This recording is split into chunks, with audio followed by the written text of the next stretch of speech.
Yo, what's up guys, it's Matt back with another video. Today we're going to be talking about the best unlocked smartphones for $100 and under, so let's go ahead and get started. So my first pick is the Blue R2 Plus. So this is a pretty great phone at $100 flat. As you can see, it has a really nice design, and just to go over the specs real quick, it does have a 6.2-inch HD display, and it does have 87% screen to body ratio, so you get a nice, very modern looking design with a pretty cheap smartphone. So the display is not the highest resolution. It is above 720p, so it is 1520 by 720, which is really good for a $100 smartphone. Now you do have dual cameras on here, which is really awesome. A 13 megapixel plus a 2 megapixel with flash, and you do have an 8 megapixel front facing camera with flash as well. So this will be ideal for Snapchat and Instagram and stuff. So this is the best phone on the list for if you're looking for a camera to do those types of things. It does have 16 gigabytes of internal storage, and it does have 2 gigabytes of RAM, so this should do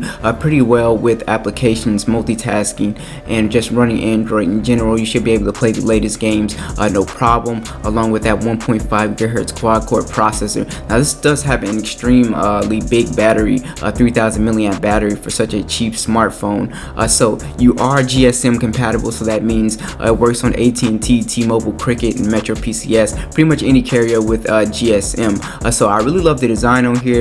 You do have the fingerprint scanner as well, so this phone is absolutely a steal. I think it's excellent for the price of $100 flat. I don't think it can get much better. So the next phone is the Nokia One. This is the Android Go edition, so it's running a sort of a more optimized version of Android for the hardware. So if you're curious about what Android One is, it's still the same Android. You get the Google Play Store, all the apps and stuff like that. It's just optimized for the hardware. So it is a smaller phone. I notice a lot of people don't like big phones, like the Blue was a 6-inch phone.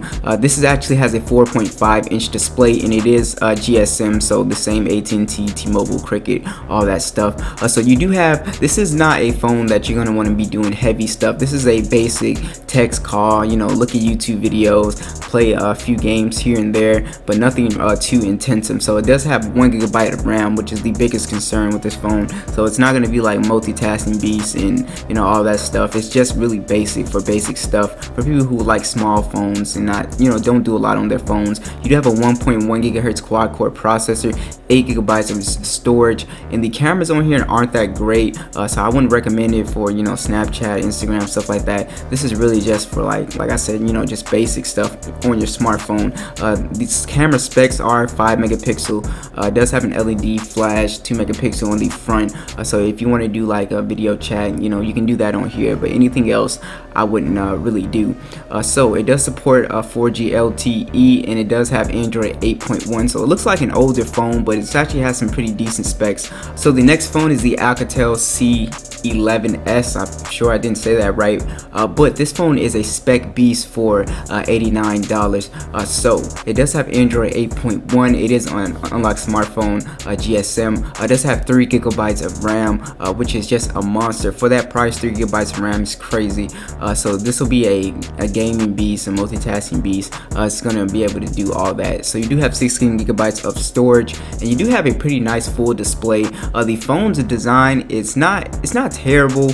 It looks a little weird to me, but you know, I don't know. It kind of reminds me of like, I don't know, it's just a weird looking phone, but it does have 3400 milliamp battery, and that is just a massive battery, the biggest battery out of the two smartphones.